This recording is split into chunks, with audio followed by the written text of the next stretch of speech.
Hello மக்களே, எல்லோருக்கும் வணக்கம். எல்லாரும் எப்படி இருக்கீங்க? உங்களெல்லாம் பார்த்து ரொம்ப ரொம்ப ரொம்ப நாள் ஆச்சு. கொஞ்சம் ரொம்ப பிஸி ஆயிட்டேன். அதனால இந்த பக்கமே வர முடியல, எதுவும் பண்ண முடியல. ஆனாலும் தொடர்ந்து நீங்க என்னோட சேனல்ஸ்லாம் பார்த்துட்டு தான் இருக்கீங்க. பழைய வீடியோஸ் எல்லாம் பார்த்துட்டு சப்ஸ்கிரைபர்ஸ்லாம் இப்போ நிறைய வந்திருக்காங்க. அதனால ரொம்ப ரொம்ப சந்தோஷமா இருக்கேன். நம்ம போடலைன்னா கூட நம்மளோட சேனல்ஸ்ல இருக்க வீடியோஸ் எல்லாமே பார்த்துட்டு இருக்காங்க அப்படின்னும் போது எனக்கு ரொம்ப ஹாப்பியா இருக்கு. தொடர்ந்து நீங்க கொடுக்குற அன்புக்கும் ஆதரவுக்கும் ரொம்ப ரொம்ப ரொம்ப ரொம்ப நன்றி. எப்பயும் சொல்றதுதான், எல்லாரும் கடைசியில சொல்லுவாங்க, நான் முன்னாடியே சொல்றேன். என்னுடைய சேனலை சப்ஸ்கிரைப் பண்ணுங்க, ஷேர் பண்ணுங்க, லைக் பண்ணுங்க, முக்கியமா கமெண்ட்ஸ் போடுங்க. உங்க எல்லாருக்குமே நல்லா தெரியும், ஆடி மாசம் பிறந்துருச்சு. ஆடி மாசம் வந்தாலே பெண்களுக்கெல்லாம் ரொம்ப சந்தோஷமா இருக்கும். அந்த ஒரு மாதத்துலதான் அம்மனுக்கு கூழ் வார்த்தல், அந்த மலர் சொரிதல், கோவிலுக்கு போறது, இந்த மாதிரியான விஷயங்கள் ரொம்ப சந்தோஷமா பண்ணுவோம். எல்லா நாட்களிலும் எல்லா மாதங்களிலும் நம்ம பூஜை பண்றதோ தெய்வங்களை வணங்குறதோ ஒரு வழக்கமா இருந்தாலும் ஆடி மாசம் அப்படின்னா அது ஒரு ஸ்பெஷலான மாசமா இருக்கும். அதே மாதிரி பாத்தீங்கன்னா ஆடி மாசம் தொடங்குருச்சு அப்படின்னு சொன்னா அதுலேருந்து பாத்தீங்கன்னா வரிசையா விநாயகர் சதுர்த்தி ஆரம்பிச்சு அதுலேருந்து நிறைய பண்டிகைகள் வரும். அதை இந்த ஆடி மாசம் ஒரு துவக்க மாதமாக இருக்கும் விசேஷங்களுக்கு. அதே மாதிரி தெய்வங்களுக்கு அம்மனுக்கு பாத்தீங்கன்னா இந்த எலுமிச்சை மாலை சாத்துறதுன்றது அந்த காலத்துல இருந்து இந்த காலம் வரைக்கும் அது ஒரு ஐதீகமா அது ஒரு வழக்கமாவே இருந்துட்டு வருது. இந்த எலுமிச்சம்பழ மாலை எதுக்காக நம்ம போடுறோம் அப்படின்னா, நம்ம ஒரு நல்ல விஷயங்கள் பண்ணும்போது அதுல எந்த தடைகள் இருந்தாலும் அதெல்லாம் நீக்கி அம்மா வெற்றியை கொடுப்பாங்க அப்படின்றது ஒரு ஐதீகம். அதனாலதான் இந்த எலுமிச்சம்பழ ஸ்பெஷலா நம்ம ஆடி மாசத்துல அம்மனுக்கு சாத்துறோம். பொதுவா மாரியம்மன், துர்கை, நடராஜர், பைரவர் இந்த மாதிரி தெய்வங்களுக்கு தான் ஸ்பெஷலா எலுமிச்சை மாலை போடுவாங்க. காரியம் வெற்றி அடையணும் அப்படின்னு வேண்டிக்கிட்டு எலுமிச்சம்பழ மாலை போடுவாங்க. நான் என்ன ஒரு ஸ்பெஷலா திங்க் பண்ணுவேன் அப்படின்னா, என்னதான் கடையில நம்ம மாலையோ இல்ல பூ மாலையோ பூவோ வாங்கி போட்டாலும் நம்மளோட கையால ஒரு எலுமிச்சை மாலை கோர்த்து ஒரு பூ கட்டி ஒரு மாலை செய்து போடுறதுன்றது நம்மளுடைய மனசுக்கும் நம்மளுடைய ஆத்மாவிற்கும் ரொம்ப திருப்தியா ஒரு சந்தோஷமா இருக்கும். அதனால பெரும்பாலும் நான் கடையில வாங்குறத நான் தவிர்ப்பேன். பூவா உதிரியா வாங்கிட்டு நான் கட்டணும் அப்படின்னு தான் ஆசைப்படுவேன். உங்களுக்கும் அந்த ஆசை இருக்கும். அதனால இன்னைக்கு ஒரு ஸ்பெஷலா எலுமிச்சம் பழமும் வேப்ப இலையும் வச்சு ஒரு மாலை சிம்பிளா எப்படி நம்ம வீட்லயே கோர்க்கலாம் அப்படின்னு உங்களுக்கு நான் சொல்லித்தரேன். வாங்க வீடியோக்குள்ள போகலாம்.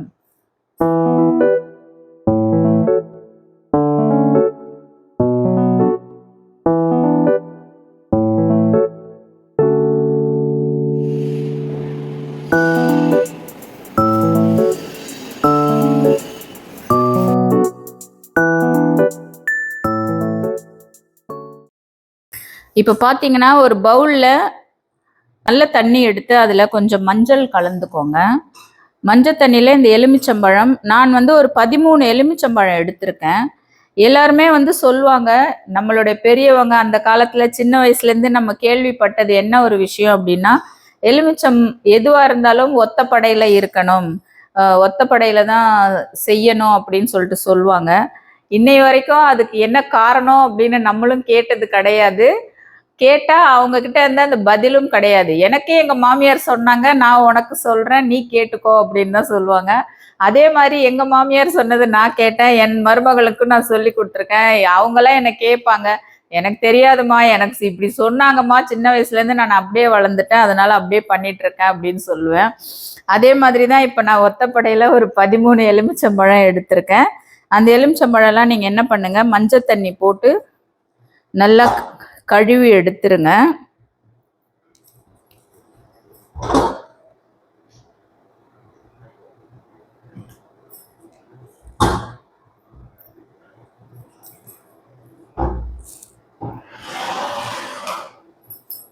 அதே மாதிரி ஊசியில நல்லா இவ்வளோ பெருசா நான் நூல் கோர்த்துக்கோங்க.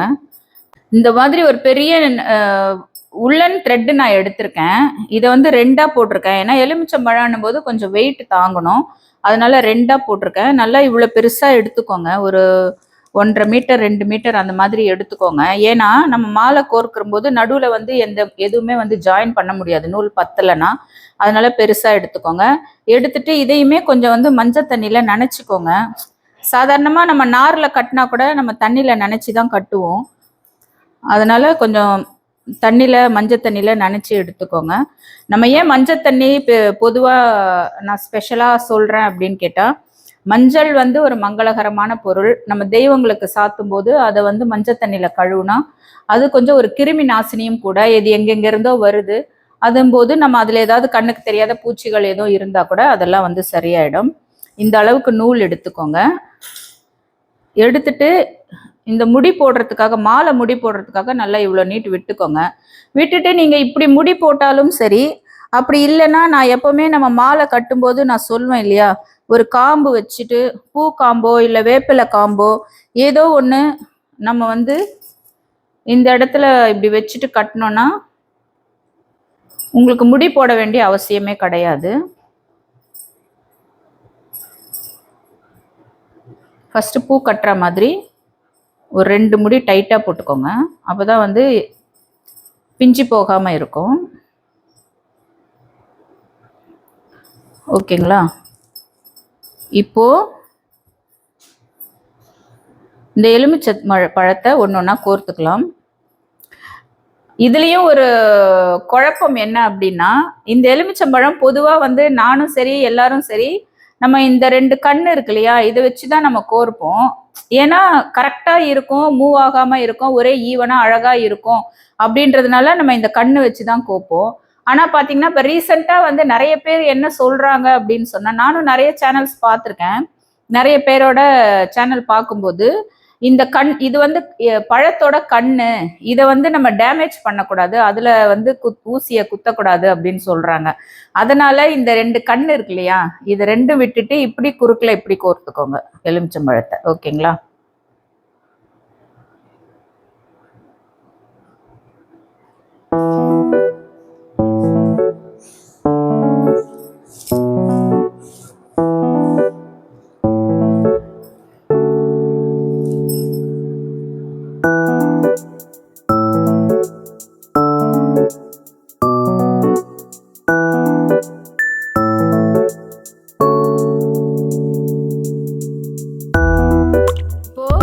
ஒரு 13 எலுமிச்சம்பழம் நான் எடுத்திருக்கேன்.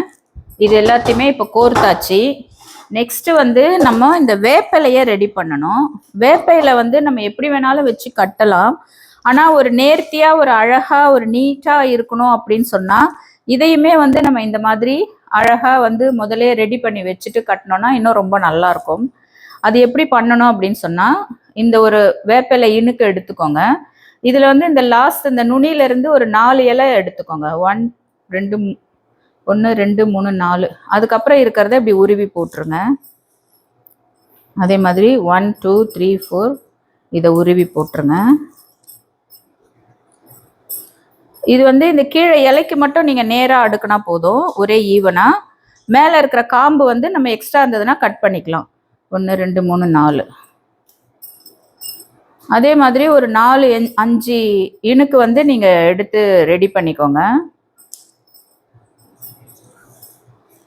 உங்களுக்கு எவ்வளோ அடர்த்தி வேணுமோ அதுக்கேற்ற மாதிரி நீங்கள் வந்து இந்த வேப்பிலை இதை அடுக்கிக்கலாம். சரிங்களா? இப்போ நான் ஒரு 5 வச்சுருக்கேன். எல்லாத்துலேயும் 4 வச்சு கட்டியிருக்கேன்.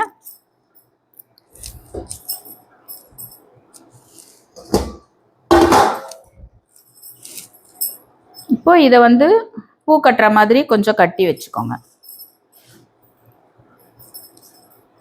போட்டு கொஞ்சம் நல்லா டைட்டாக இறுக்கிருங்க, லூஸ் இல்லாமல்.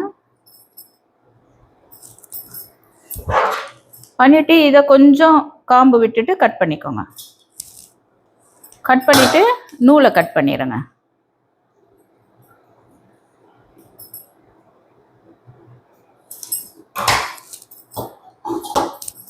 அந்த மாதிரி இப்போ நான் ரெடி பண்ணி வச்சுருக்கேன் பாருங்கள். இந்த மாதிரி தேவையான அளவு வச்சுருக்கேன். நமக்கு பத்தலை, மாலை நீட்டு பத்தலைன்னா மறுபடியும் நம்ம இந்த மாதிரி எடுத்துக்கலாம். சரிங்களா? இப்போது இந்த எலுமிச்சம் நம்ம கோர்த்துருக்கிற மாலையில் இந்த வேப்பிலையை எப்படி வச்சு நம்ம ஜாயின் பண்ண போகிறோம். இப்போ நம்ம இதை கோர்த்துட்டோம் இல்லையா, இப்போ இந்த ஊசியை பார்த்துக்கோங்க. இந்த ஊசி பகுதி இனிமேல் இந்த ஊசி வந்து நம்மளுக்கு தேவையில்லை. எலுமிச்சம் கோக்க மட்டும்தான் இந்த ஊசி தேவை. அதனால ஊசியை நீங்கள் தனியாக எடுத்துருங்க. எடுத்ததுக்கப்புறம் இந்த மாலை இருக்கிற பகுதியை வலது பக்கமாக கொண்டு வந்துருங்க. இப்போ இந்த எலுமிச்சை மாலையிலேருந்து ஒரு எலுமிச்சம்பழத்தை மட்டும் இப்படி உருவிக்கோங்க மீன்ஸ் இந்த எண்டுக்கு கொண்டு வந்துருங்க. சரியா? இது வந்து நம்ம கொஞ்சம் நூல் விட்டுருக்கோம். இதுக்கப்புறம் நம்ம கட்டி வச்சிருக்க வேப்பையில காம்பு பகுதி மேல் பக்கமாக இருக்கிற மாதிரி கொஞ்சம் எலுமிச்சம்பழத்தோட சேர்த்து நெருக்கி கட்டிக்கோங்க.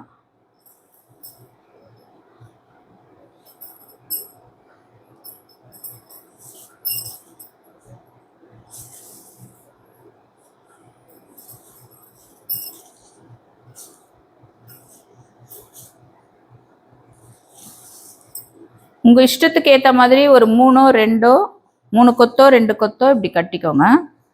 அடுத்தது ஒரு எலுமிச்சம்பழத்தை சேர்த்துக்கலாம்.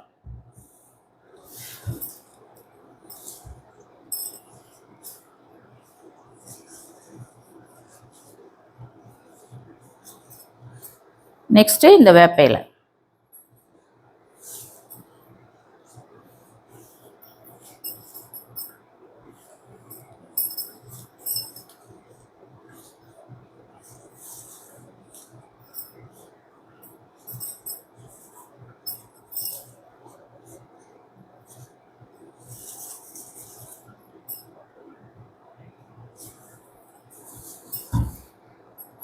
அடுத்து ஒரு எலுமிச்சம்பழம்.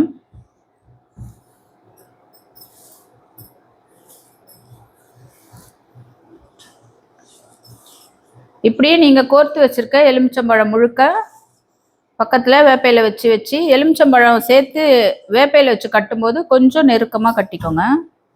பார்த்து கட்டணும், ஏன்னா இலைன்றதுனால அப்படி நூலில் மாட்டிக்கும்.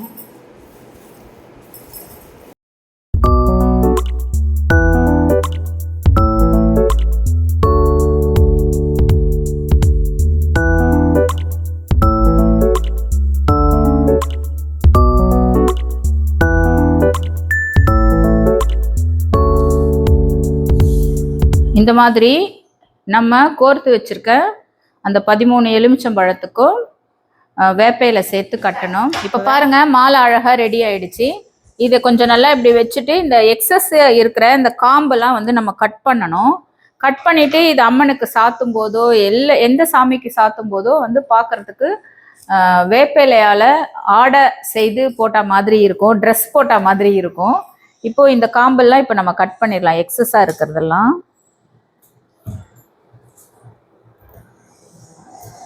பார்த்து கட் பண்ணுங்க, ஏன்னா ரொம்ப ஒட்டி கட் பண்ணிட்டீங்கன்னா நம்ம கட்டினது எல்லாமே பிச்சிட்டு வந்துடும். இது நூல் வந்து நல்லா நீட்டா விடணும். நடுவில் வந்து நூல் பத்தாத போயிடுச்சு அப்படின்னா நம்மளால ஒண்ணுமே பண்ண முடியாது. கட் பண்ணிட்டு ஜாயின் பண்ண முடியாது, ஜாயின் பண்ணா எலுமிச்சை மாலை கோர்க்க முடியாது, இழுத்து ஜாயின் பண்ண முடியாது. ஓகேங்களா? இப்போ கட் பண்ணியாச்சு. இப்போ பாருங்க,